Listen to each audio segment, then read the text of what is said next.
کہ اس اسمگلنگ کے خلاف پہلے بھی 4 سٹارز حرکت میں آتے رہے ہیں اور کئی بار تو عمران کو بھی ان کے ساتھ دیکھا گیا ہے۔ رافٹ نے جواب دیتے ہوئے کہا، تو 4 افراد کا خاتمہ کون سا مشکل کام ہے، تم یہ کام آسانی سے کرا سکتے ہو۔ جیگور نے کہا، چیف، ان کے ہلاک ہوتے ہی سیکرٹ سروس حرکت میں آ جائے گی، کیونکہ عمران ان کا ساتھی بھی ہے اور اس کا تعلق سیکرٹ سروس سے ہے۔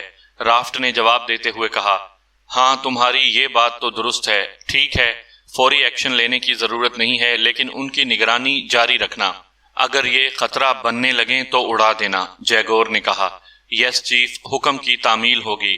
رافٹ نے جواب دیتے ہوئے کہا تو چیف نے ریسیور رکھ دیا۔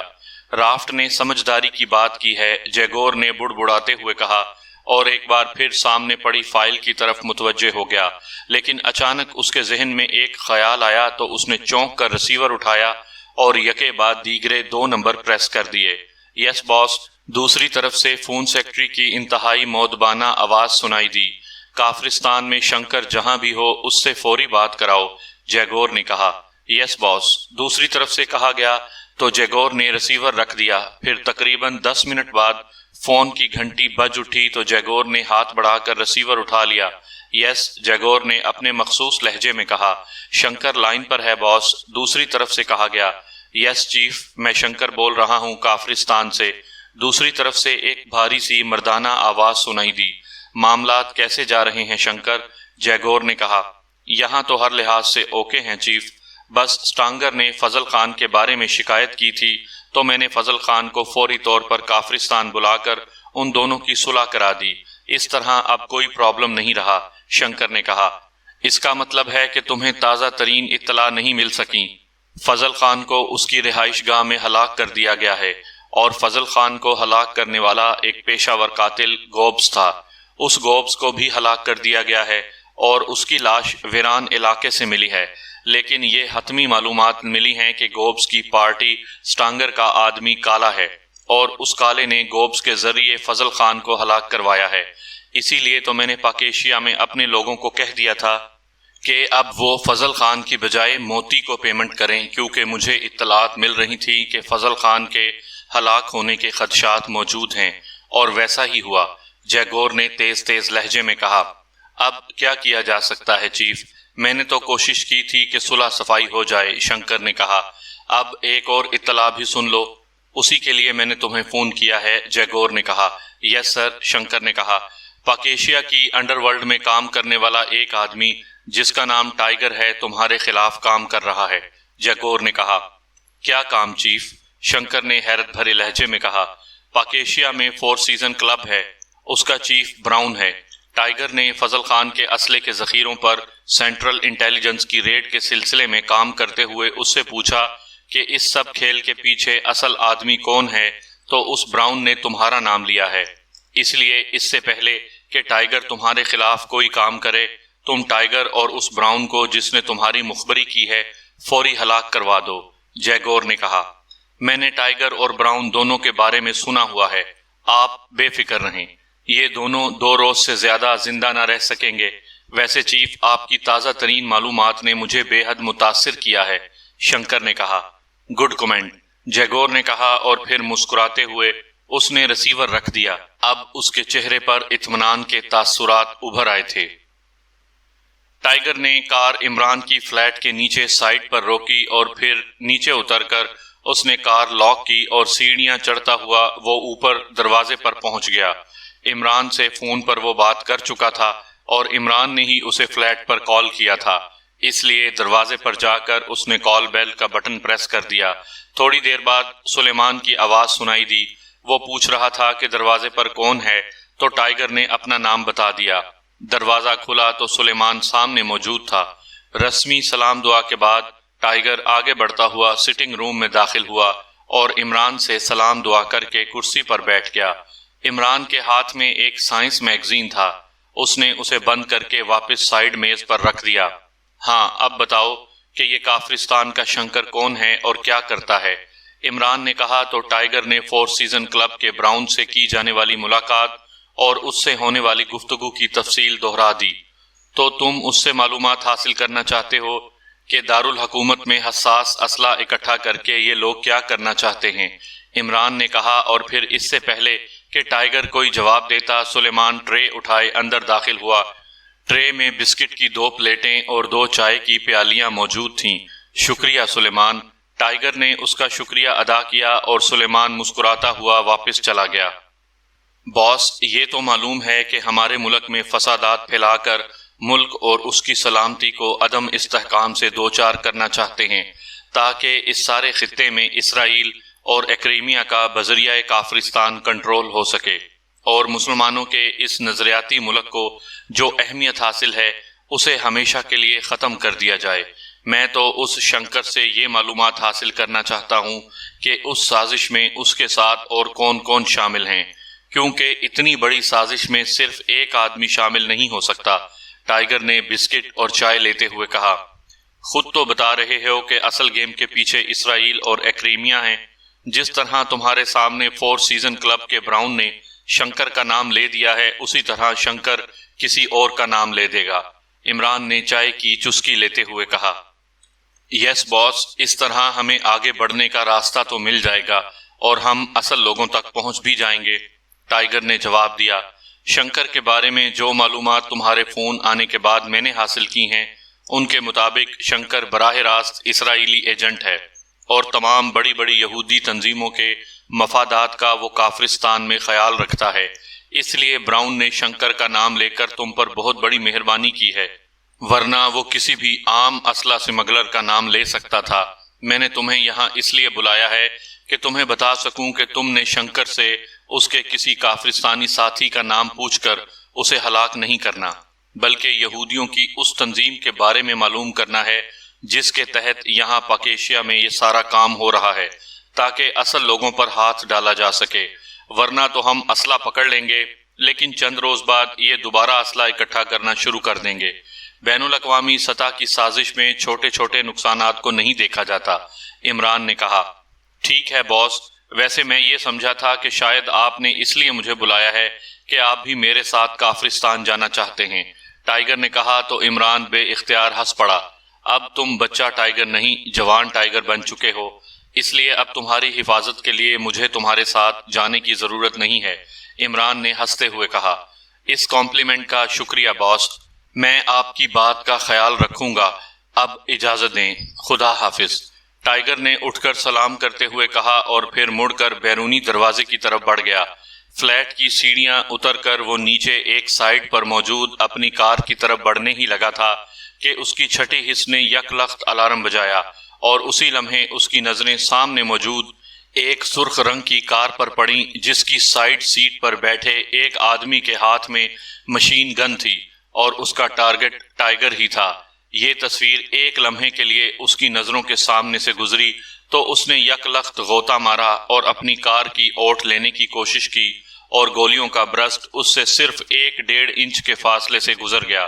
ٹائیگر نے غوطہ لگاتے ہی جسم کو بجلی کسی تیزی سے موڑا، اور اس کی اپنی کار کی اوٹ میں جاتا ہوا جسم یک لخت دوسری طرف کو مڑا، اور عین اسی لمحے گولیوں کا دوسرا برسٹ اس کے جسم کو تقریباً چھوتا ہوا نکل گیا۔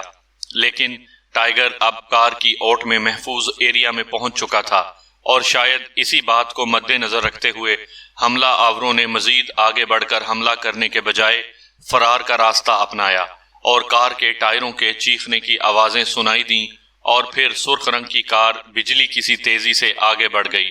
ٹائیگر نے سر اوپر کو اٹھایا تو وہ سرخ رنگ کی کار اگلے چوک سے مڑ کر بائیں ہاتھ پر جانے والی سڑک پر مڑی اور پھر نظروں سے غائب ہو گئی۔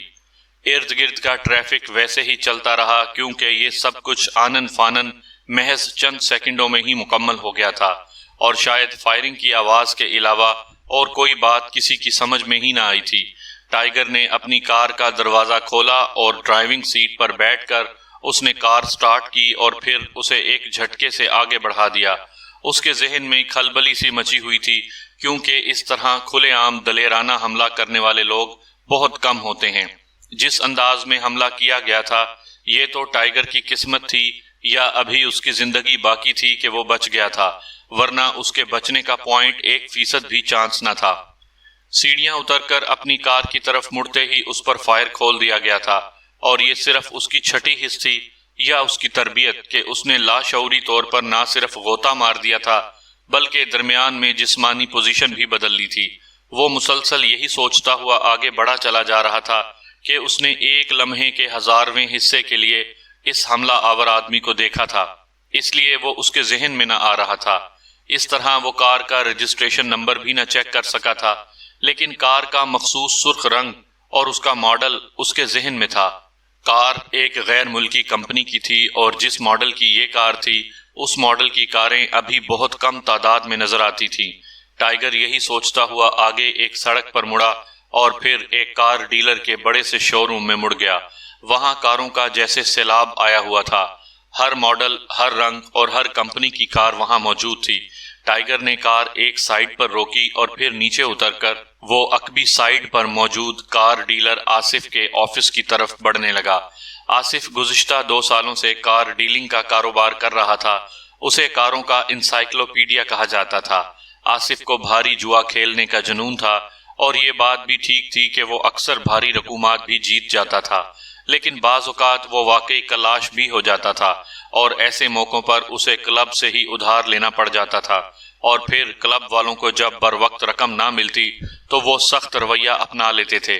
ایک بار ایسے ہی وقت ٹائیگر درمیان میں کود پڑا تھا اور اس نے ان کلب والوں سے آصف کی جان چھڑوائی تھی۔ تب سے آصف کی ٹائیگر کے ساتھ خاصی گہری دوستی چلی آ رہی تھی، اس لیے جب بھی ٹائیگر کو کسی کار کے بارے میں معلومات حاصل کرنا ہوتی تو وہ آصف سے ہی رابطہ کرتا تھا۔ اب بھی سرخ رنگ کی کار اس کے ذہن میں گھوم رہی تھی اور وہ اسی سلسلے میں آصف سے بات چیت کرنے آیا تھا۔ آصف اپنے آفس میں موجود تھا۔ اس نے اٹھ کر ٹائیگر کا استقبال کیا اور فوراً ہی اس کے لیے مشروب منگوا لیا۔ آج بہت دنوں بعد چکر لگایا ہے آپ نے، ادھیڑ عمر آصف نے مسکراتے ہوئے کہا۔ ہاں، ایک کام سے آیا ہوں، مجھے ایک کار کو ٹریس کرنا ہے، ٹائیگر نے کہا۔ کار کو؟ کس کار کو؟ آصف نے چونکتے ہوئے پوچھا۔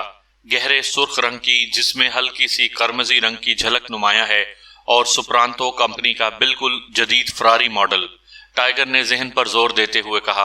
اور کچھ؟ آصف نے ہونٹ بھینچتے ہوئے کہا۔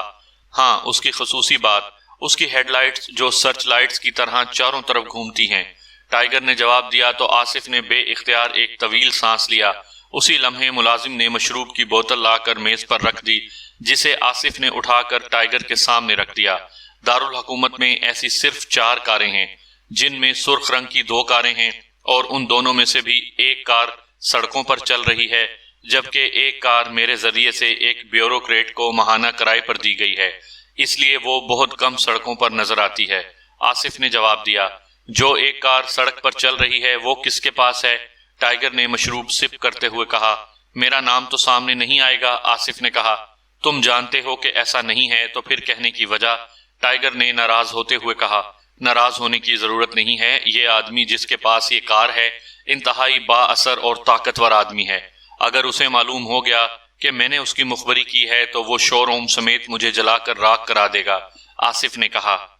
ٹھیک ہے، میں حلف دیتا ہوں کہ تمہارا نام سامنے نہیں آئے گا، ٹائیگر نے کہا۔ تو پھر سنو، بلو مون کلب کے جنرل مینیجر اور مالک ڈان کے پاس یہ گاڑی ہے اور اس کا ڈرائیور اسے عام سڑکوں پر لیے پھرتا ہے، آصف نے جواب دیا۔ یہ ڈان خود بھی لوگوں پر حملے کرتا ہے، ٹائیگر نے کہا۔ ارے نہیں، وہ آفس میں بیٹھ کر حکم دیتا ہے، اسے خود ایسے کام کرنے کی کیا ضرورت ہے، آصف نے جواب دیتے ہوئے کہا۔ اوکے، تھینک یو، اور اب سب کچھ بھول جاؤ، ٹائیگر نے اٹھتے ہوئے کہا، اور پھر آصف سے مصافحہ کر کے وہ اس کے آفس سے باہر نکلا اور اپنی کار کی طرف بڑھتا چلا گیا۔ ٹائیگر کی کار کا رخ اب بلو مون کلب کی طرف تھا، جو دارالحکومت کے شمالی علاقے میں واقع تھا، اور یہ انڈر ورلڈ میں خاصا بدنام کلب تھا۔ یہ جرائم پیشہ افراد کا گڑھ تھا اور یہاں گھٹیا درجے کے بدماش ہر وقت بھرے رہتے تھے۔ ٹائیگر بھی کبھی کبھار ہی ادھر آتا تھا، ورنہ عام حالات میں وہ ایسے گھٹیا بدماشوں کے کلب میں جانے سے گریز کرتا تھا۔ کار چلاتے ہوئے وہ مسلسل یہی سوچ رہا تھا کہ اسے ٹارگٹ آخر کیوں بنایا گیا ہے، اور پھر اس طرح کھلے عام حملہ کرنا اس کے لیے عجیب سی بات تھی۔ اس کی ایک ہی وجہ ہو سکتی تھی کہ حملہ آوروں کو بے حد جلدی ہو، لیکن ایسی کوئی جلدی اس کی سمجھ میں نہیں آ رہی تھی۔ بہرحال یہی سوچتا ہوا وہ بلو مون کلب پہنچ گیا۔ اس نے کار پارکنگ میں روکی اور پھر نیچے اترا تو اس کے چہرے پر بے اختیار مسکراہٹ تیرنے لگی۔ کیونکہ وہ مخصوص سرخ رنگ کی کار یہاں موجود تھی۔ اس کا مطلب تھا کہ آصف نے درست نشاندہی کی تھی، لیکن اب ٹائیگر کے لیے میک اپ کرنا ضروری تھا کیونکہ حملہ آور اسے گھیر سکتے تھے۔ یہ ان کا اپنا اڈا تھا۔ اس نے سائیڈ سیٹ اٹھا کر نیچے موجود باکس میں سے ready made makeup bag اٹھایا اور اس میں سے میک اپ ماسک نکال کر اس نے بیگ بند کر کے واپس رکھا اور ماسک منہ اور سر پر چڑھایا اور سامنے لگے ہوئے کار کے آئینے میں دیکھتے ہوئے ہاتھوں اور انگلیوں سے ماسک کو ایڈجسٹ کر لیا۔ جب اس کی تسلی ہو گئی کہ عام حالات میں اسے کوئی چیک نہ کر سکے گا تو اس نے کار کا دروازہ کھولا اور نیچے اتر آیا۔ اسی لمحے پارکنگ بوائے اسے باہر نکلتا دیکھ کر تیزی سے اس کی طرف لپکا اور اس نے پارکنگ کارڈ اس کے ہاتھ میں دے دیا۔ یہ خوبصورت سرخ رنگ کی کار کس کی ہے؟ بے حد خوبصورت ماڈل ہے، ٹائیگر نے سائٹ پر موجود سرخ کار کی طرف اشارہ کرتے ہوئے کہا۔ کلب کے مالک اور جنرل مینیجر صاحب کی ہے، نوجوان نے جواب دیا اور پھر تیزی سے دوڑتا ہوا کسی اور کار کی طرف بڑھ گیا۔ ٹائیگر نے میک اپ دانستہ غنڈوں اور بدماشوں والا نہ کیا تھا، کیونکہ نئے غنڈے کو گھیر لیا جاتا تھا اور جب تک وہ یہ نہ بتائے کہ وہ کون ہے اور اس کا تعلق کس گروپ سے ہے اور وہ یہاں کیوں آیا ہے، خاص طور پر اکیلے آدمی کے ساتھ ضرور ایسا کیا جاتا ہے۔ ٹائیگر تیز تیز قدم اٹھاتا مین گیٹ کی طرف بڑھتا چلا گیا۔ مین گیٹ کے قریب ہی پبلک فون بوتھ موجود تھا۔ اسے دیکھ کر ٹائیگر کو ایک خیال آیا تو وہ ہال میں جانے کے بجائے فون بوتھ میں داخل ہوا۔ اس نے ریسیور اٹھا کر انکوائری کا نمبر پریس کر دیا، کیونکہ انکوائری کے لیے کارڈ یا سکے ڈالنے کی ضرورت نہ تھی۔ انکوائری سے اس نے فور سیزن کلب کا نمبر معلوم کیا اور پھر کریڈل دبا کر اس نے جیب سے خصوصی کارڈ نکال کر فون سیٹ کے نیچے بنے ہوئے خانے میں ڈال دیا تو اس پر سبز رنگ کا ایک نقطہ جل اٹھا تو ٹائیگر نے انکوائری سے معلوم کردہ فور سیزن کلب کے نمبر پریس کرنے شروع کر دیے۔ فور سیزن کلب رابطہ قائم ہوتے ہی ایک نسوانی آواز سنائی دی۔ براؤن سے بات کرائیں، میں ٹائیگر بول رہا ہوں، ٹائیگر نے کہا۔ سوری جناب، براؤن کو ان کے آفس میں گھس کر چند نامعلوم حملہ آوروں نے ہلاک کر دیا ہے۔ اب ان کی جگہ اوبرائے صاحب ہیں، ان سے بات کرنا چاہیں تو میں لائن ملوا دیتی ہوں، دوسری طرف سے کہا گیا۔ ہاں کراؤ بات، ٹائیگر نے ہونٹ بھینچتے ہوئے کہا۔ اسے یہ خبر سن کر واقعی دھچکا لگا تھا۔ ہیلو، اوبرائے بول رہا ہوں۔ چند لمحوں بعد ایک مردانہ آواز سنائی دی۔ ٹائیگر بول رہا ہوں اوبرائے۔ یہ کیسی خبر ہے براؤن کے بارے میں؟ ٹائیگر نے کہا۔ خبر درست ہے جناب، مشین گنوں سے مسلح 4 افراد کلب میں داخل ہوئے اور انہوں نے وہاں اندھا دھند فائرنگ کی اور پھر وہ براؤن صاحب کے آفس میں گھس گئے اور انہیں گولیوں سے چھلنی کر کے واپس چلے گئے۔ پولیس کارروائی کر رہی ہے لیکن ابھی تک مجرموں کو گرفتار نہیں کیا جا سکا، اوبرائے نے تفصیل بتاتے ہوئے کہا۔ یہ واردات کب ہوئی ہے؟ ٹائیگر نے پوچھا۔ 3 گھنٹے پہلے، اوبرائے نے جواب دیا۔ Very sad news, okay, Tiger نے کہا اور ریسیور رکھ دیا۔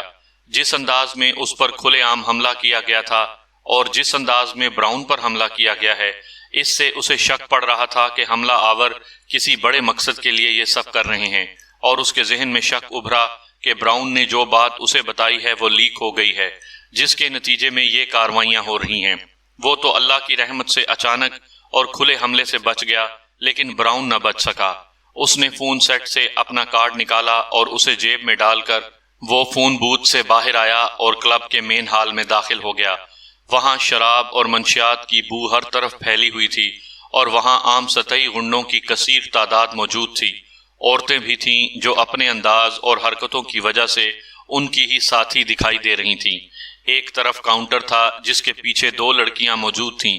یس سر، ایک لڑکی نے ٹائیگر کو دیکھ کر بڑے کاروباری انداز میں مسکراتے ہوئے کہا۔ ڈان اپنے آفس میں ہے، ٹائیگر نے کہا۔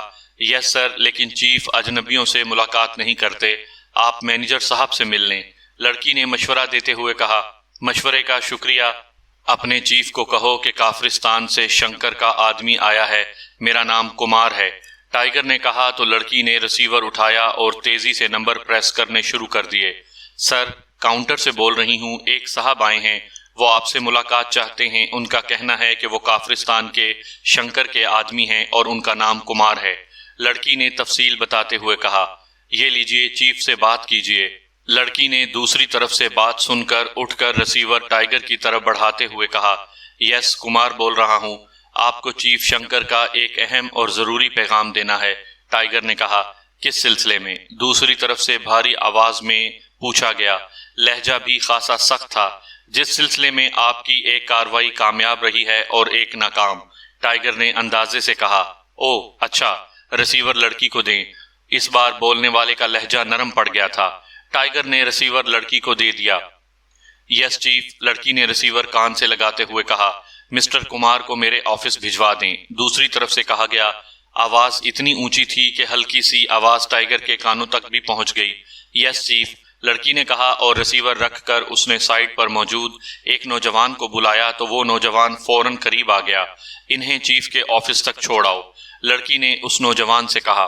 آئیے جناب، اس نوجوان نے ٹائیگر سے کہا اور پھر ٹائیگر سائڈ گلی سے ہوتا ہوا عقبی طرف ایک آفس تک پہنچ گیا۔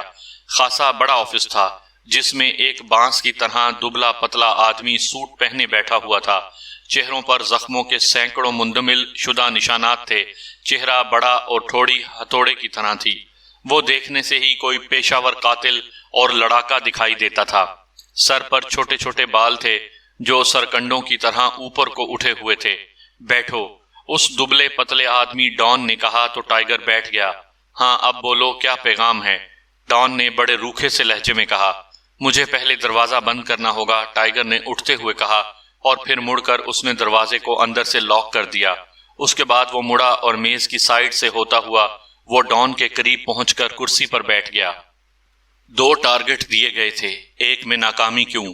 ٹائیگر نے آگے کی طرف جھکتے ہوئے بڑے پراسرار سے انداز میں کہا۔ حملہ ناکام ہو گیا ہے، وہ انتہائی خطرناک آدمی ہے، جلد ہی دوسرا حملہ کیا جائے گا۔ اور سنو، جا کر اپنے باس کو بتا دو کہ ڈان اتنا بھی چھوٹا نہیں کہ تم جیسے اس کے نمائندے اس سے اس طرح جواب طلب کرتے رہیں۔ ڈان نے خاصے غصیلے سے لہجے میں کہا۔ اوکے اوکے، تمہاری عزت ہمیں بے حد عزیز ہے، مگر ڈان، لیکن ناکامی ہم برداشت نہیں کر سکتے، اس لیے یہ بتاؤ کہ تم نے کس آدمی کو بھیجا تھا جو ناکام ہوا ہے، تاکہ اس کو اس ناکامی کی سزا دی جائے۔ ٹائیگر نے مسکراتے ہوئے کہا۔ وہ میرا آدمی ہے، تمہارا نہیں، تمہارا کام ہو جائے گا بس، اور اب تم جاؤ۔ ڈان نے اور زیادہ غصیلے لہجے میں کہا۔ صرف نام بتانے میں کیا حرج ہے، بتاؤ، ٹائیگر نے اٹھ کر کھڑے ہوتے ہوئے کہا۔ آئی سے گیٹ آؤٹ، ڈان نے اس بار انتہائی غصیلے لہجے میں کہا، لیکن دوسرے لمحے اس کے حلق سے گھٹی گھٹی چیخ نکل گئی اور وہ اڑتا ہوا کرسی سے نکل کر اوپر میز پر آ گرا۔ ٹائیگر نے اس کی گردن پر ہاتھ ڈال دیا تھا اور ایک جھٹکے سے اس دبلے پتلے آدمی کو اٹھا کر میز پر پھینک دیا تھا۔ بولو ورنہ بولو، ٹائیگر نے گردن پر موجود ہاتھ کو مخصوص انداز میں جھٹکے دیتے ہوئے کہا۔ ڈینن، ڈینن، ڈان نے رک رک کر کہا، البتہ اس کا میز پر پڑا ہوا جسم کسی ذبح ہونے والے بکری کی طرح پھڑک رہا تھا، اور دوسرے لمحے ٹائیگر نے اپنے اس ہاتھ پر جس سے اس نے ڈان کا گلا پکڑا ہوا تھا دوسرا ہاتھ مخصوص انداز میں مارا تو کٹاک کی آواز کے ساتھ ہی ڈان کا جسم ایک لمحے کے لیے زور سے تڑپا اور پھر ساکت ہو گیا۔ ٹائیگر نے ہاتھ ہٹائے اور عقبی طرف بڑھ گیا جہاں دروازہ موجود تھا۔ ٹائیگر کو معلوم تھا کہ کلبوں میں عقبی راستے رکھے جاتے ہیں اور یہ راستے عام طور پر جنرل مینیجر یا مالکوں کے آفس سے ہی شروع ہوتے ہیں۔ چنانچہ وہی ہوا۔ تھوڑی دیر بعد ٹائیگر اس دوسرے راستے سے گزر کر عقبی گلی میں پہنچ گیا۔ اسے معلوم تھا کہ ڈان کے آفس کا دروازہ اندر سے لاکڈ ہے، اس لیے آسانی سے نہیں کھلے گا اور اسے باقاعدہ توڑنا پڑے گا۔ اس طرح اسے یہاں سے نکلنے کے لیے کافی وقت مل جائے گا۔ اس نے فون کرنے کے بعد جب براؤن کی موت کی خبر سنی تھی تو اسے خیال آیا تھا کہ یہ کارروائی اس کے اور براؤن کے خلاف شنکر ہی کروا سکتا ہے، اور اب ڈان سے مل کر یہ خیال کنفرم ہو گیا تھا۔ گو اس کا دل چاہا تھا کہ 4 سیزن کلب جا کر اس آدمی کا کھوج نکالے جس نے یہ بات چیت شنکر تک پہنچائی ہے، لیکن اس کا کوئی فائدہ نہ تھا۔ جو کچھ وہ جاننا چاہتا تھا وہ اس نے جان لیا تھا۔ اب رہا ڈینین، تو اسے ٹائیگر بہت اچھی طرح جانتا تھا، لیکن حملے کے وقت وہ اسے پہچان نہ سکا تھا۔ اس کا مطلب تھا کہ ڈینین نے میک اپ کیا ہوا تھا۔ ڈینین انڈر ورلڈ کا معروف قاتل تھا اور اس کے ساتھ ساتھ ڈرگ سمگلنگ کے سلسلے میں بھی ملوث تھا۔ ٹائیگر ایک لمبا چکر کاٹ کر سامنے کی رخ سے کلب کے کمپاؤنڈ ایریا میں داخل ہوا اور پارکنگ کی طرف بڑھتا چلا گیا۔ کلب میں کوئی گڑبڑ نہ تھی، اس کا مطلب تھا کہ ابھی ڈان کی لاش سامنے نہیں آئی تھی۔ اس نے پارکنگ بوائے کو کاٹ دیا اور پھر کار نکال کر وہ کلب کی حدود سے باہر آ گیا۔ اب اسے ڈینین کی تلاش تھی۔ قریب ہی ایک اور کلب تھا۔ ٹائیگر اس کلب کی طرف مڑ گیا۔ پھر کلب کی پارکنگ میں اس نے کار روکی اور سب سے پہلے چہرے پر موجود میک اپ اتارا، اور پھر وہ نیچے اترا اور کار لاک کی۔ اسی لمحے پارکنگ بوائے نے اسے کاٹ دیا اور پھر آگے بڑھ گیا۔ ٹائیگر نے کارڈ جیب میں ڈالا اور کلب کے مین گیٹ کی طرف بڑھتا چلا گیا۔ کلب میں زیادہ لوگ نہ تھے، شاید اس لیے کہ ابھی شام بھی نہ ہوئی تھی، اور ایسے کلبوں میں رات گئے رش ہوتا تھا۔ ٹائیگر کاؤنٹر کی طرف بڑھنے ہی لگا تھا کہ عقب سے کسی نے اس کو نام لے کر پکارا تو وہ چونک کر مڑا، اور دوسرے لمحے اس کے لبوں پر مسکراہٹ دوڑنے لگی، کیونکہ یہ راڈش کلب کا اسسٹنٹ مینیجر کولون تھا، جو اس کا گہرا دوست تھا۔ کولون کو انڈر ورلڈ کا کیڑا یا انسائکلوپیڈیا کہا جاتا تھا۔